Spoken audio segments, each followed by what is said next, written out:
duérmeme y en el silencio solo los ladridos de los perros, nada se ve, solo las sombras saben la verdad de las historias. Nada se podía comparar a esa mujer. María, María, María. Nada florece, todo se esconde. Solo lava el sol cuando amanece. Duérmeme, separa el tiempo y el dolor te quema como el fuego. Nada se podía comparar a esa mujer. María, María, María, María, María, María. 8:12 de la tarde en Canarias. Hoy abrimos una nueva sección de literatura canaria, de las letras canarias. Cómo no podíamos hacerlo de otra manera, hablando hoy de Alexis Ravelo. Saludamos a Beatriz Morales Fernández, que es docente de Lengua Castellana y Literatura y presidenta del Ateneo de Las Palmas. Beatriz, bienvenida un lunes más. Bueno, buenas noches, Eva. Muchísimas gracias por acogerme como siempre. Por supuesto, hoy era indispensable hablar de Alexis Ravelo, claro que sí, para hacerle un homenaje como merece. Gracias a ti, Beatriz, por venir y por hacer posible esta sección.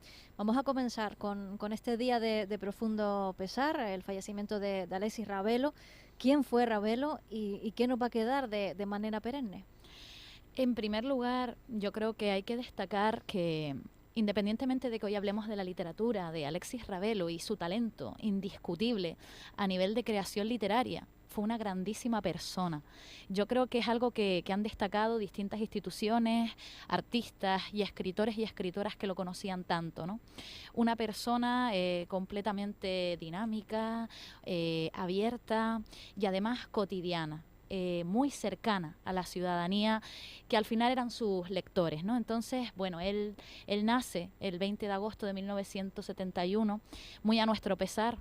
Hoy estamos de dolor, ¿verdad?, por su fallecimiento. Pero yo destacaría en primer lugar que ha sido y será, por supuesto, un gran referente para la novela negra, para el cuento, para el relato y el microrrelato.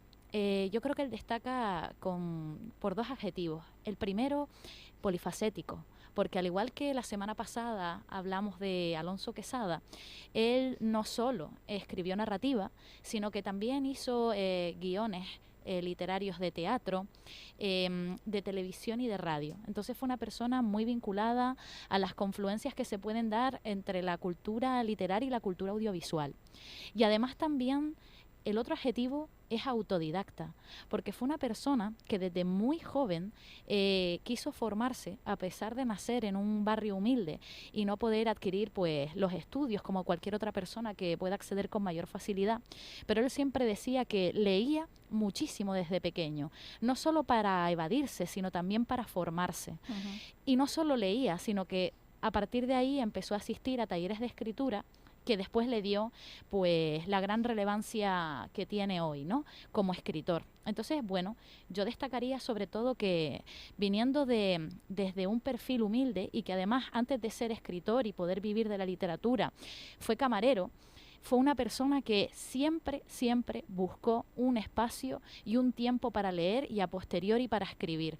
Y fue dando ese ejemplo a toda la gente joven, y no tan joven, pero alumnado, tanto de la ESO, de bachillerato, de la universidad. Y siempre decía, puede costarte algo, pero si no luchas por ello, como hice yo siendo camarero que quería ser escritor, no lo conseguiré. Entonces yo creo que por eso también ha destacado tanto su personalidad. Además, no solo destaca como escritor, sino también como gestor cultural, porque Alexis Ravelo, a medida que pasa el tiempo, él se le clasifica, por supuesto, como uno de los escritores más importantes de la literatura canaria contemporánea, del género negro, de novela negra español, contemporáneo a su vez también, pero además de eso siempre se quiso vincular, una vez pues ya podía dedicarse a la literatura, a la gestión cultural, ¿no? Y a la dinamización de la misma. Por eso pues fue cofundador de la revista literaria La Plazuela de las Letras, junto con Antonio Becerra Bolaños creó el espacio de divulgación cultural Matasombras. También tenía un blog que se llama Ceremonias, y me parece muy curioso el subtítulo, Pequeñas píldoras para leer rápido y pensar despacio, donde conectaba mucho con el mundo digital, es decir, con la ciudadanía joven que veía en la literatura una posibilidad a través de las redes. Y también creo que destaca porque fue un gran dinamizador y gestor pues de esa novela negra que se iba haciendo en el archipiélago canario y que la quería reunir en distintos lugares que no fueran solo las islas capitalinas de ambas provincias del archipiélago. Y por eso, de hecho, la semana pasada, él como director y organizador, se celebró Aridane Criminal. Exacto, los encuentros de novela negra y policíaca de los Llanos de Aridane. Entonces, bueno, yo creo que también destaca mucho por eso. Como escritor, también resaltaría que fue un autor que plasmó en el espacio isleño sus historias, y fue uno de los primeros, ¿no?, en el sentido de utilizar la narrativa para plasmar espacios, pero no idílicos, sino la ciudad de Las Palmas de Gran Canaria tal cual era, con todas sus luces y todas sus sombras.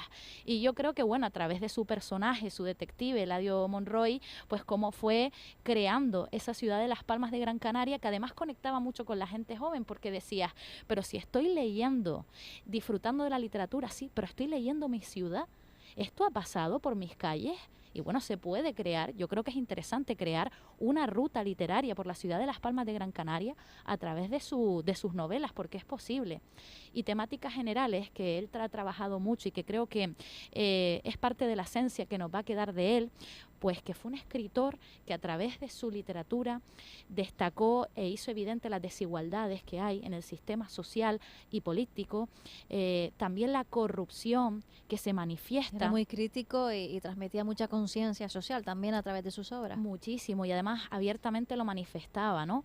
También hizo visible la violencia física del sistema, y todo muchas veces a través del humor, y ese humor con nuestra habla canaria, algo que también hacía Alonso Quesada. Entonces, además, él siempre fue muy agradecido con sus lecturas, con los escritores y las escritoras que tanto lo marcaron. Es que como persona era hasta agradecido por su forma de escribir.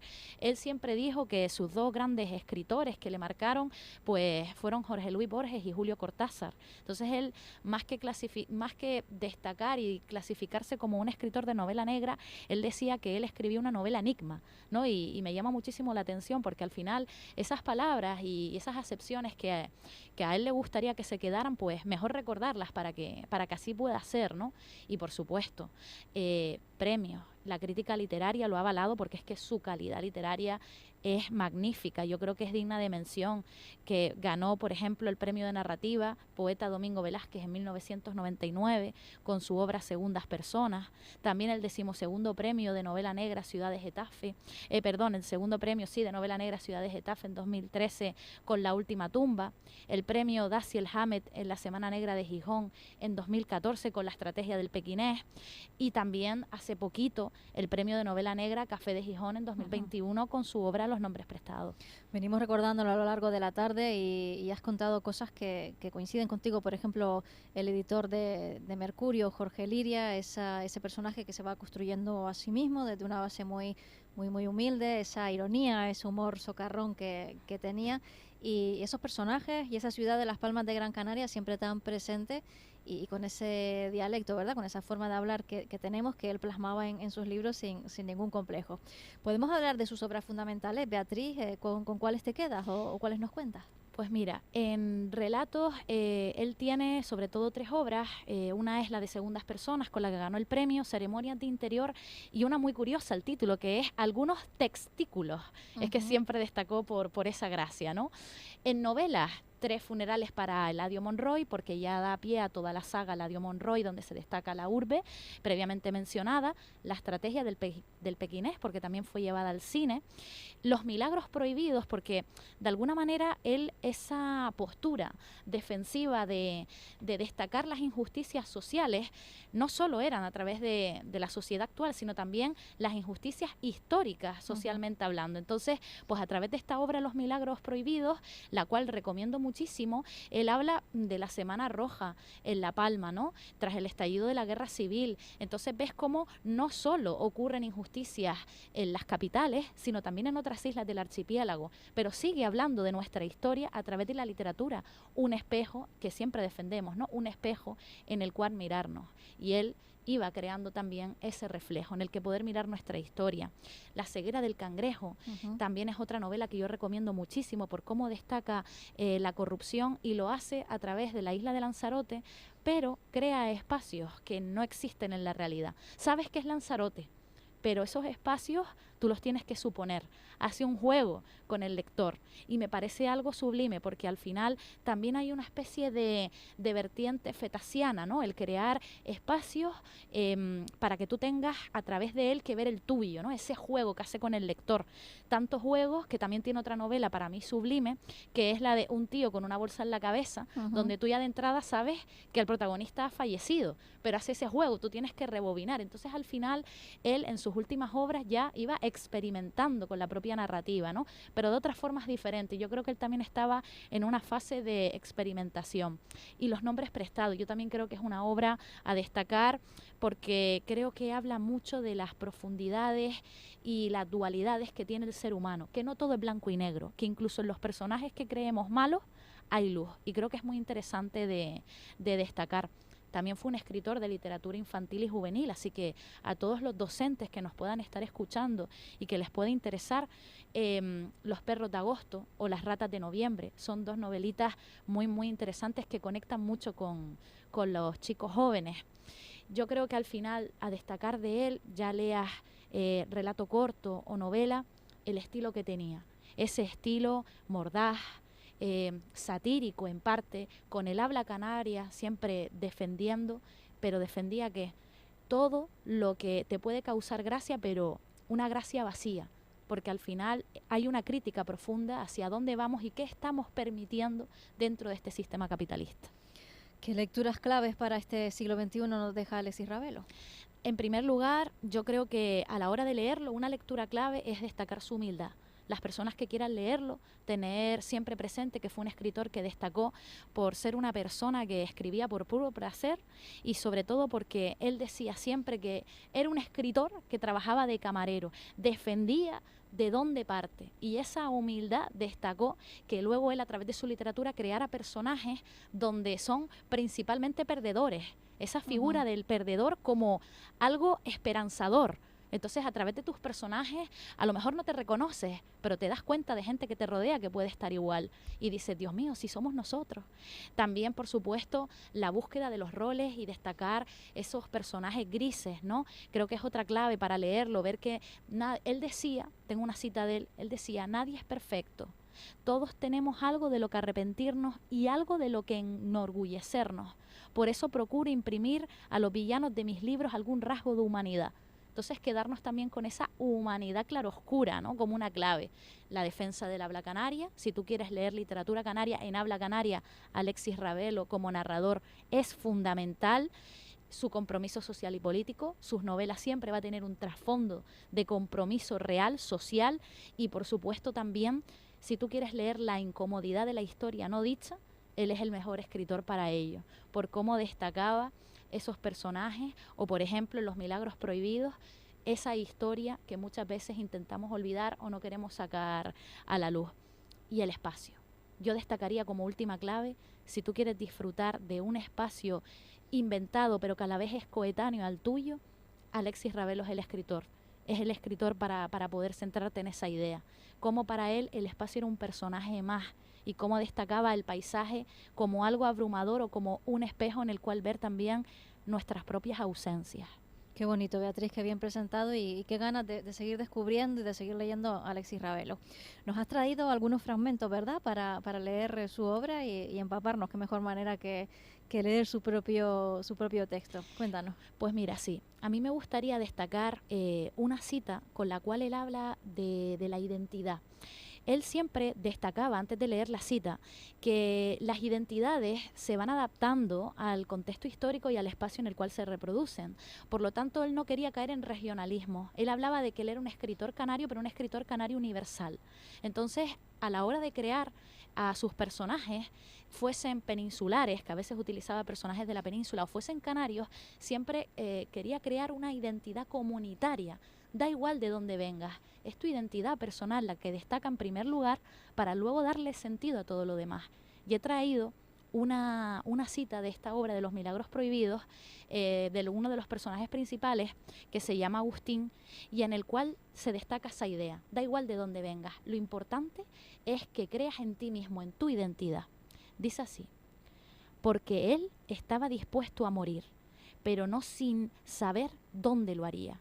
Si iba a morir por propia mano, lo haría como los grandes, en un lugar mítico, como los resistentes de masa, o por pensar en un ejemplo más cercano, como los aborígenes que, durante la conquista de las islas, se suicidaron antes de rendirse a los castellanos, arrojándose desde Tigaiga en Tenerife o desde Ansita en Gran Canaria. Si se mataba, lo haría en un lugar que grabara en el recuerdo de los hombres un nombre que simbolizase la memoria de la injusticia. Qué maravilla. Yo quiero destacar una última cita de él para terminar, porque creo que es una cita con la que yo creo que a él le gustaría despedirse, ¿no? El escritor tiene la obligación de tener los pies muy en la tierra. Nuestro oficio es contar historias para que otros seres humanos puedan conocerlas. Esa labor, fin de la cita, esa labor que él ha tenido nos va a quedar siempre. Y aunque la tierra se le haya quedado, en este caso, ya algo omnipresente, él siempre va a estar perenne. Y es su forma de contar historias, siempre nos va a quedar a través de sus páginas, donde podremos disfrutarlo. Los pelos de punta. Beatriz Morales Fernández, docente de Lengua Castellana y Literatura, presidenta del Ateneo de Las Palmas. Gracias un lunes más por hacer posible esta sección. Hoy además un día muy especial por la muerte de Alexis Ravelo. Gracias y muy buena semana. Muchas gracias, Eva. Hasta la próxima. Te quema como el fuego, nada se podía